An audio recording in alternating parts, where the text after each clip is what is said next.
Hello everybody, I am Dave of Blue Bears Games, and this week's video we are doing a Blues Budget Brews.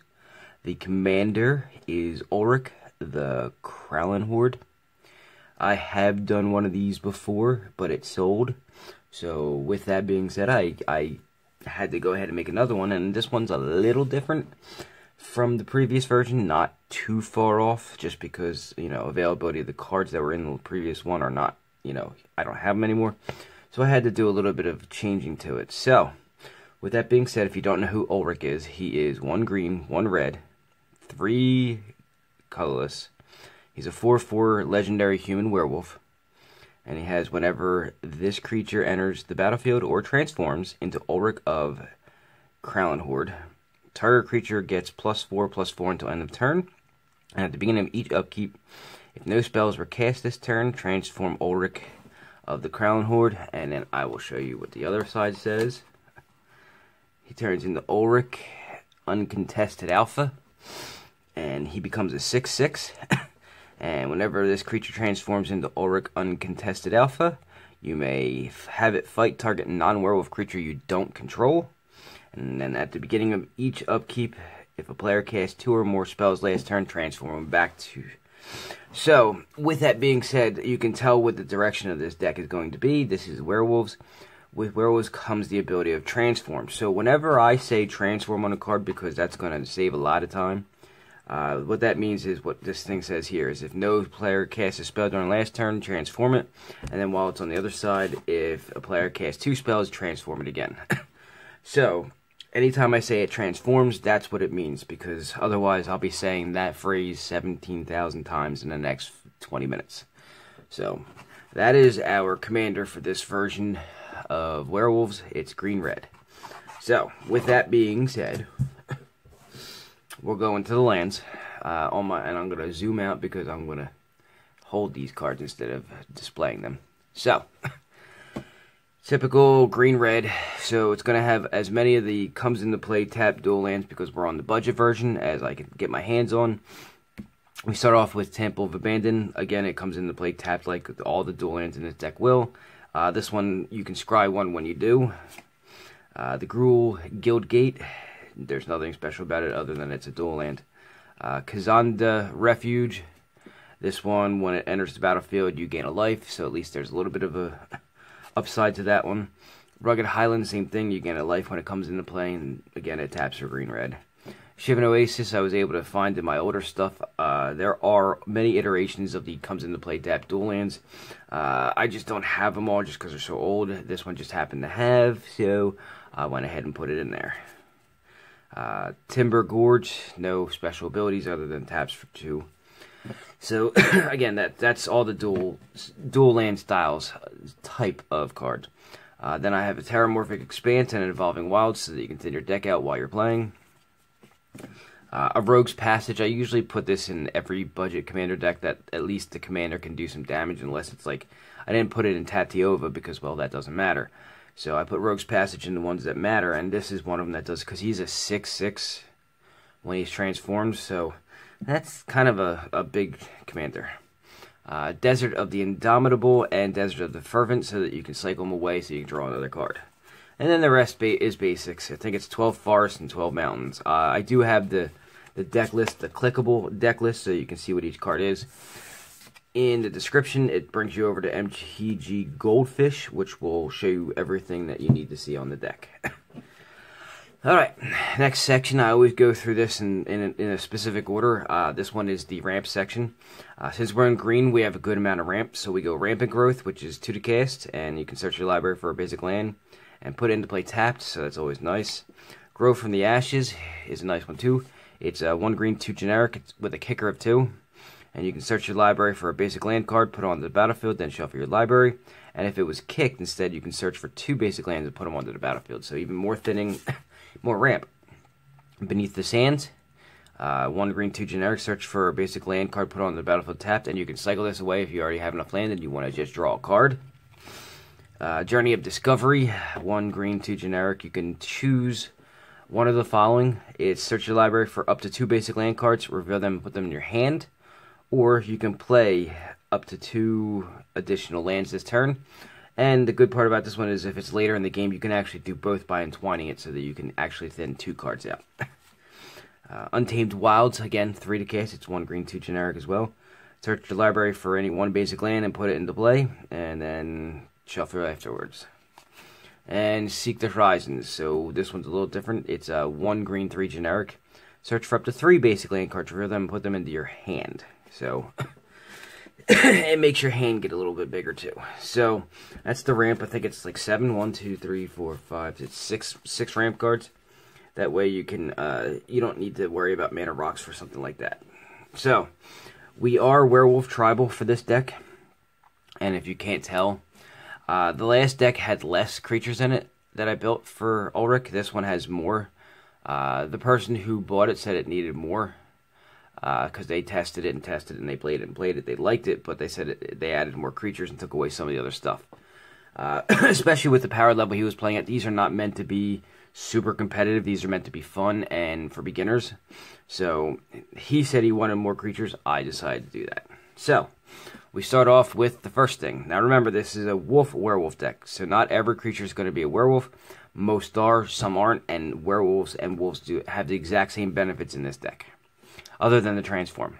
So, up first, Young Wolf is 1 green for a 1/1 with Undying, and what that means is that when it dies, and it didn't have a counter on it, a +1/+1 counter on it, it comes back into play with a +1/+1 counter. So it comes in as a 1/1, it dies, it comes back from the grave as a 2/2 immediately. Alright, Kessig Prowler, 1 green again. I put this in here for the simple fact that other than it's a werewolf, it's also a 2/1 for 1.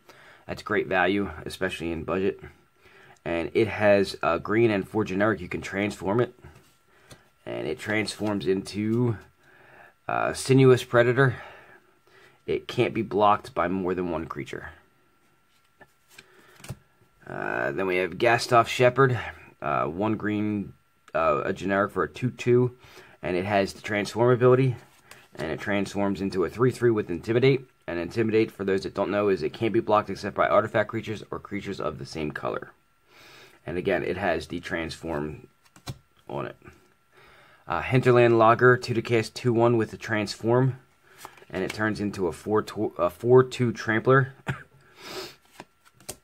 Scorned Villager is 2 to cast for a 1/1. It taps that a green, so a little bit of ramp. It's slower than, a Land of Werewolves, but it's still a little ramp. It's a werewolf version of Land of War, and it has the transform ability, and it turns into a 2/2 Vigilance, a 2/2 werewolf with Vigilance, and it can tap to add 2 green, and it has transform. Alright, up next, Lamb Hope Pacifist, 2 to cast for a 3/3 werewolf. It can't attack unless you control a creature with power 4 or greater. Should not be an issue in this deck. Most of the guys, when they transform, should have power 4 or more. But he has the ability to transform himself into a 4/4 that doesn't have that, downfall or negative effect. Wandering Wolf, it's 2 to cast for a 2/1. And it has the ability of creatures with power less than it can't block it. So if its power is 2, it can't be blocked by anything with 1 power. And if its power is 3, it can't be blocked by anything with the power of 2, and so on. Alright. Up next, Lone Wolf, 1 green, 2 generic for a 2/2. It's a wolf, not a werewolf. But it has the ability that you may have it deal its combat damage to the defending player as though it weren't blocked, even if it was. Sacred Wolf is 1 green, 2 generic for a 3/1 wolf that has hexproof.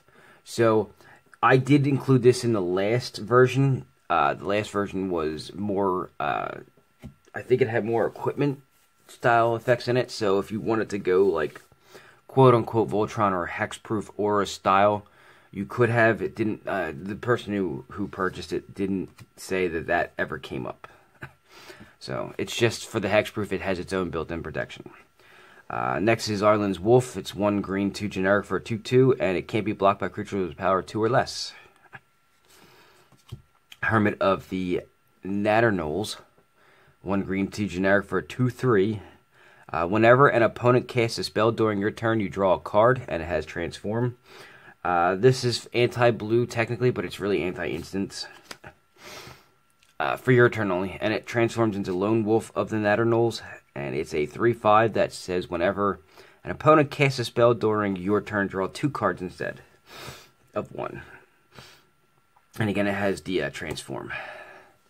Lambholt Elder, 1 green, 2 generic for a 1/2, and it has the Transform ability, and it can transform into a 4/5 that whenever it deals combat damage to a player, draw a card. So, in the budget version of Green-Red, where card draw is not a thing, really, I tried to find as many ways as possible to put card draw in here. It's through the creatures mostly, so, you know, it is what it is, but at least there is some.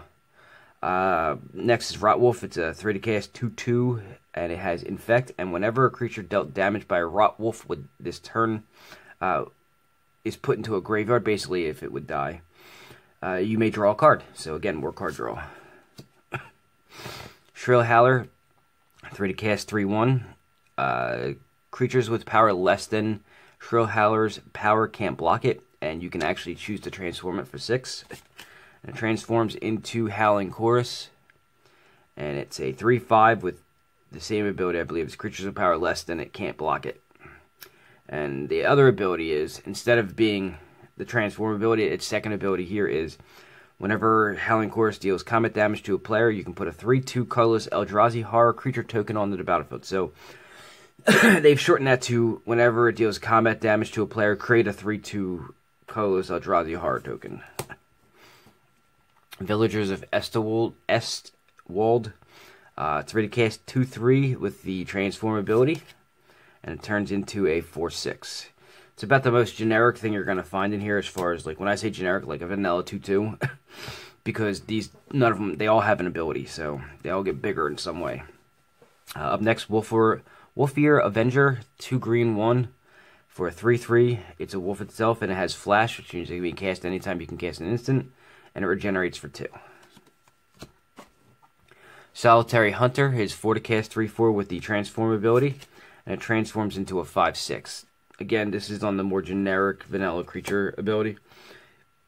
But werewolves aren't actually vanilla, they all have abilities. So, next is Ulvenwald Mystics. It's 4 to cast, 3/3 with the transform ability, and it transforms into a 5/5 that has for each green regenerated. Pack Guardian is 2 green, 2 generic for a 4/3 with Flash, so you can cast it anytime you can cast an instant. When it enters the battlefield, you may discard a land card, and if you do, you can put create a 2/2 wolf token. Fierce Witch Stalker is 2 green, 2 generic for a 4/4 wolf with trample. That's literally the only reason why it's in here, is because its power toughness for converted mana cost was pretty on par for, you know, being good. But it has trample as well, and these guys will get bigger. I'll show you how that's going to happen in not too long. I got a couple more to go through. But it also enters the battlefield. You can create a food token, which you can pay 2 and sacrifice it to gain 3 life. So, it can help you in that case if you need to gain life. Tangle Claw Werewolf is 2 green, 2 of any. It starts as a 2/4. It can block an additional creature each combat. And for 7, which you shouldn't really get to, you should hopefully clear the board by then. It transforms into a 4/6 with Vigilance. It must be blocked if able, and it can block an additional creature each combat. Alright. First Lord. Lords are things that give something of a specific type +1/+1 static. Is Night Pack Ambusher. It's 2 green, 2 generic for a 4/4. So right off the bat, it's good stats for converted mana cost. It has Flash, which means it can come into play anytime you can cast an instant. And then it has other wolves and werewolves you control get +1/+1. So it's a Lord/Anthem. And at the beginning of your end step, if you didn't cast a spell this turn, which you're trying to get a board state of just creature swarming and then not cast anything from there on out so that they can flip, he helps that with, when you do that, you can create a 2/2 wolf creature token. So it's not a bad, it's one of the better, in my opinion. If any of the other tribes had something that had that ability to just create tokens like that, In fact, is it every turn or just your turn? Beginning of your end step. Okay. Even still, to be able to create your own army, it's always nice. Next is Kessig Cage Breakers. They are 1 green, 4 generic for a 3/4. When it attacks, you can create a 2/2 wolf creature token that is tapped and attacking for each creature card in your graveyard. Cult of the Waxing Moon. This is where this card is what kind of makes this deck go. If you can get to him as quickly as possible. 1 green, 4 generic for a 5/4. Whenever a permanent you control, and you'll see he's not a werewolf, but he is a werewolf enabler. Whenever a permanent you control transforms into a non-human, create a 2/2 wolf creature token. So when I say when they say that, what they mean by that is, let me pull one up real fast. See how like Hermit of the Natternalls is a human werewolf? When it transforms into werewolf, but then it also can transform back into a human werewolf. So what it's saying is that if you transform something from their human form to their non-human form, you create a 2/2 wolf creature token. And the amount of times I've actually played this deck on, I think it was Magic Duels, a deck that had these cards in it, and they flip back and forth all the time. It's ridiculous how much they flip. So you might get a lot of creatures out of that. Alright, the red portion of the creatures starts off with Reckless Waif. It's 1 red for a 1/1, and it has Transform and transforms into a 3/2. So imagine on the first turn, and you have to realize this is each upkeep, so your opponent's upkeeps too. So say you play this first turn, and your opponent goes all the way through, you have a pot of 4. First thing that happens is it's possible for on the first turn, this thing is a 3/2 right off the bat. So keep that in mind. It's each upkeep. Alright, next is Village Messenger. It's 1 red for a 1/1 with haste. And it has Transform, and it turns into a 2/2 with Menace. So again, realize, 1 to cast, and it can become bigger on the first turn if you get it. Deranged Whelp is 2 to cast for a 2/1, and it has Menace. And Menace is it can't be blocked except by 2 or more creatures.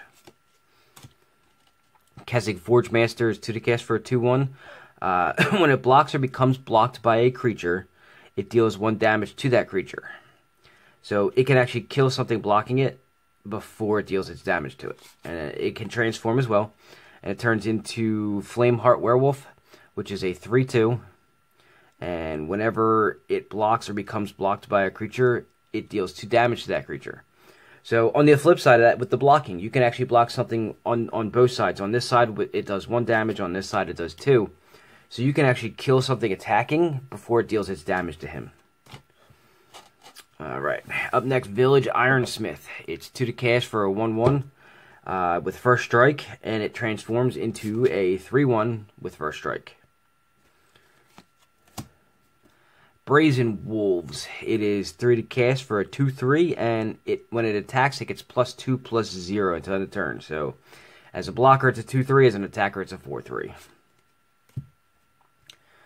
Ulrich's Kindred. 1 red, 2 generic for a 3/2 Trampler that has the ability for a green and 3 generic, and it's a colon, so it can be done as many times as you need. Target attacking wolf or werewolf gains indestructible until end of turn. So a little bit of defense along with offense. Pyreheart Wolf is 1 red, 2 generic for a 1/1. Whenever it attacks, each creature you control can't be blocked this turn except by 2 or more creatures. So every creature you get that's attacking gets Menace. It itself has Undying, so if it dies, it comes back into play with a +1/+1 counter if it did not have one already. Conduit of Storms. 1 red, 2 generic for a 2/3. It's a werewolf horror. And whenever Conduit of Storms attacks, you can add 1 red to your mana pool at the beginning of the next main phase. And it can transform for 5, and it transforms into, it's called Conduit of Emrakul. It's a 5/4 Eldrazi werewolf. And whenever it attacks, you can add 2 colorless mana to your mana pool at the beginning of your next main phase. Hal Pack Wolf. This is in there just because I needed something that power toughness was equal to the converted mana cost here. It's 3 to cast for a 3/3, but it can't block unless you control another wolf or werewolf, which is fine. The whole deck is full of them, so it doesn't. The negative effect isn't really there on that one. Breakneck Rider, 2 red and 1 for a 3/3 with transform. It transforms into Neck Breaker, which has attacking creatures you control get +1/+0 and trample. And it's a 4/3 to start, or at least when it transforms to start. So this is another what they call Anthem. When he flips, he makes everything hit harder and gives him trample. So you're trying to get to that one as well. Crow and Outlaw is 2 red, 1 generic for a 2/2 with first strike and transform. And he turns into Terror of the Crow and Pass, which is a 3/3 double striker. And each werewolf you control gains menace. Afflicted Deserter is 1 red, 3 generic for a 3/2 with transform. It transforms into a 5/4 called Werewolf Ransacker, and whenever this creature transforms into Werewolf Ransacker, this is important, you may destroy target artifact. If that artifact is put into a graveyard this way, Werewolf Ransacker deals 3 damage to that artifact's controller. So this is a form of defense to stop other... So, let me give you an example. If for some reason... and this is very unlikely to happen, especially at the power levels that you should be playing out with a deck like this. But Afflicted Deserter gets around one of the locks in the game. Mycosynth Lattice and Karn. Where everything's an artifact and artifact's abilities can't be activated. The reason why that's bad is because you can't activate your lands. So if Afflicted Deserter's on the battlefield, nobody can play anything, he flips and turns into something that destroys an artifact. So what that does is it takes out the lock for everybody, not just you, for everybody, and everybody will be happy for you. You shouldn't be playing a power level deck that's got a lock like that in it, but if you are, he gets around it. Tormented Pariah is 1 red, 3 generic for a 3/2 with transform. Transforms into Rampaging Werewolf. That is a 6/4. That's a pretty big power toughness.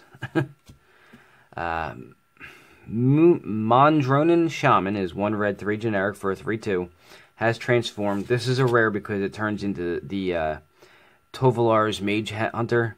It turns into a 5/5 that whenever an opponent casts a spell, this version of the Mondronin deals 2 damage to that player. So that's why this one's on the rare. It's big, and whenever an opponent just casts a spell, it deals 2 damage. So that's why I put that in there for some fun. People really don't like that card. Smoldering Werewolf is 2 generic and 2 red for a 3/2. When it enters the battlefield, it deals 1 damage to each of up to 2 target creatures. And it transforms for 6. Permanently transforms, by the way. It turns into Erupting Dreadwolf, which is a 6/4. And when it attacks, it deals 2 damage to target creature or player. And the final creature is Emerald Wolf. It's 1 red, 1 green, 1 generic for a 2/2. It is the actual Werewolf Lord. It has Intimidate, which means that it can't be blocked except by creatures of the same color and artifact. Other wolf and werewolf creatures you control get +1/+1. And here's the kicker. Non-human werewolves you control can't transform. Meaning, once your werewolves transformed into just full werewolves, with him out, they can't. The negative part of transform doesn't affect them because they can't transform back. Alright, next section will be what we call the buffing section. It's a little different. Normally I have I have different sections for each video I make for each deck, but this one's a little different. This is all about buffing those creatures. There's not a lot of... This is a straightforward, turn sideways, go burr. It's literally just that. So, up first is Full Moon's Rise. It's 2 to cast as an enchantment that werewolf creatures you control get +1/+0 and trample. And you can sacrifice Full Moon's Rise to regenerate all werewolf creatures you control. Then Hal Pack Resurgence. It's 3 to cast. It's an enchantment that has flash, so you can put it into play whenever you can cast an instant. Each werewolf or each creature you control that's a wolf or a werewolf gets +1/+1 and trample. So more Anthem style stuff. Rhythm of the Wild, 1 red, 1 green, 1 generic, another enchantment, and it says creatures you control can't be countered, which is important in some cases, and non-token creatures you control have Riot. And what Riot means is they either enter the battlefield with a +1/+1 counter, or they have haste. And then Fires of Yavimaya, 1 green, 1 red, 1 generic. Creatures you control have haste, and you can sacrifice this enchantment to get target creature +2/+2 until end of turn. It's in there for the hasty stuff. You just want things to have haste.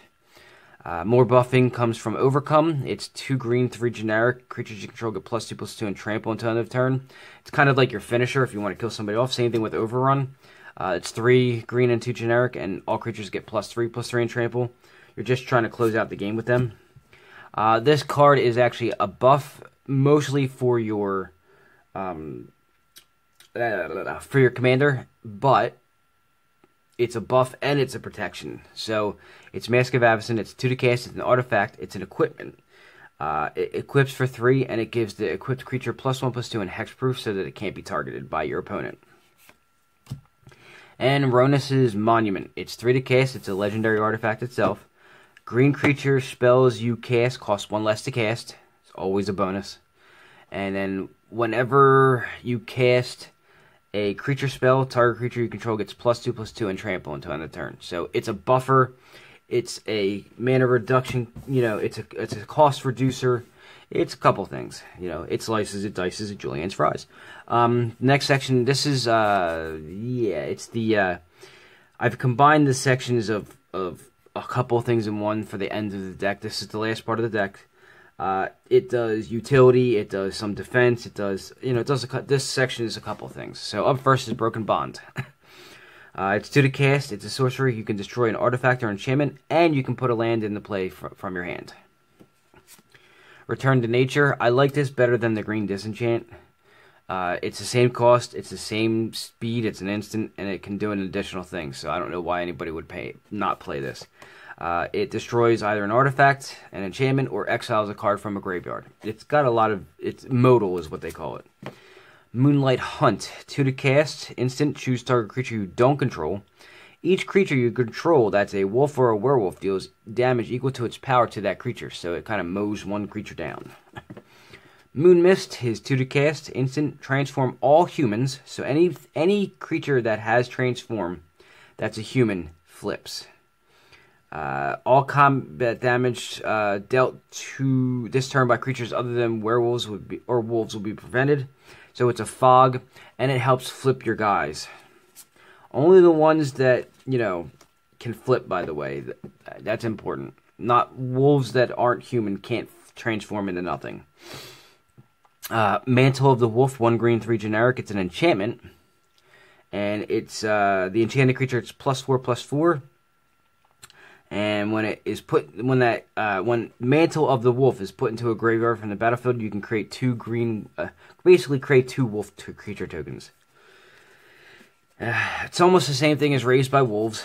It's 1 more to cast. This one is 2 green, 3 generic. When Raised by Wolves enters the battlefield, you create 2 wolf creature tokens, and the enchanted creature gets +1/+1 for each wolf you control. Arlen. One of the biggest differences from the last deck that I made like this and sold is Arlen. This wasn't even out when I sold that other one. It's 2 green, 4 generic. It comes into play with 7 loyalty counters for a planeswalker. And its static ability is each creature you control that's a wolf or a werewolf enters the battlefield with an additional +1/+1 counter. And then its -2 is to create a 2/2 green wolf creature token. Again, another thing that did not exist when I made the last version of this was Samut, Tyrant Smasher. So it's hybrid green, 2 green or red, and 2 generic. Comes into play with 5 loyalty counters, and it's a Samut Planeswalker. Its static ability is creatures you control have haste, and its -1 is target creature gets +2/+1 and gains haste until end of turn, and you scry 1. People always ask, why is the static ability and its loyalty, like, minus ability the same? It's not. This is, creatures only have haste, and usually it only matters for a small window, but creatures with him have haste statically unless he's not on the field. The -1 ability makes sure that the creature gets it until end of turn. And the last card in the deck, Vivian's Arcbow. It's 2 to cast. It's a legendary artifact. It's X tap, discard a card. Look at the top X cards of your library, and you may put a creature card with converted mana cost X or less from among them onto the battlefield and put the rest on the bottom of your library in a random order. What that means is you can cycle through your deck without actually casting these cards. You can just put them into play over and over. If you find a way in green-red to untap this multiple times, you can probably do it infinitely. But in green-red for Commander, it's not as easy. Alright, so that was the Blues Budget Brews, Ulrich of the Krallenhorde. This is my new version of Werewolves to replace the version that was sold. It's a little different than the other one. And here's the thing about these. When I do budget decks, when they get sold, I make new versions as time goes on. They update the cards and get better ones out there. Like, for instance, this one has a couple more Lord/Anthem style things in it than the previous one. That's why I went a little bit more creature heavy. So, anyway, yeah, if you like it, let me know. Again, as I always do for the budget brew decks, this deck is for sale. One of the things I wanted to mention, I usually tell you to go to the Facebook page or leave a comment below and I'll get in contact with you. Just leave me your information. However, I'm going to add a third option. So, as I always tell you, go to the Facebook page if you're interested in purchasing this deck. We'll work out a deal through Facebook Messenger. Leave a comment below in the section for the YouTube comment section and let me know, give me some contact information. We'll email back and forth. However, this week between this week, next week, and then possibly another week after that, depending on how tech savvy I become, I've actually signed up for a website to start selling some of the cards that I have. Some of the decks, some of the cards, so that's coming soon. The reason why I'm doing that is because doing this channel does cost a little bit of money. So I'm trying to, I don't work, I'm disabled, so I don't have a job, I don't have any money coming in. So as this is costing me, I used to use conventions as a way to make up for the money.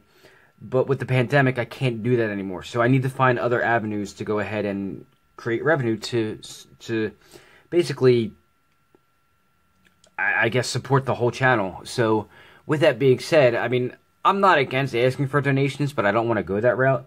So the way that you can do that is, when I get the website up, if you want to buy a deck, buy a deck. I have lots that I used to sell for the conventions of cards that I'm going to start selling. I'm going to start selling singles on the website. I'm going to try to use the Facebook page for that as well. So if you'd like to support the channel, those are avenues that you can go without me begging. Please donate to my channel. You know what I mean? I want to do it in a way where I'm actually working for it rather than just begging for it. So that's coming up soon. If you haven't noticed, starting with this video, I've started doing some new editing for the actual videos itself. Like, you'll see some new graphics, you'll see some new stuff on top of that. I now have the ability to overlay into some of the videos, so you'll start seeing some changes there too. As time goes by, I get better and better. Hopefully, the last thing that I ask you, like, subscribe, share. I ask this for everybody. Like the video. It's nice and encouraging. Share it out to your friends. Let other people know what's going on. I'm going to have many avenues now going forward of ways to go ahead and support this channel. Hopefully, for the foreseeable future, it will work that way. And then, subscribe. The more people that subscribe to this channel, the more likely I'll get to be able to keep this channel sustainable. Apparently the rules changes to YouTube videos is, you can't monetize until a certain amount of subscribers, so I'm kind of trying to get to that so that I can support the channel since I can't work. So, anyway, I don't want to bore you with all the details of that. This was, my first video where I could actually say some of the new stuff. It's actually taken my video way over time than normal that I like to be, but I apologize for that, but it's information that's needed. So, anyway, I hope you enjoyed it. Questions, comments, and all that other stuff, please send it to me. I'll answer anything you need to know. Anyway, that's the time I have for today. Have a nice day and enjoy.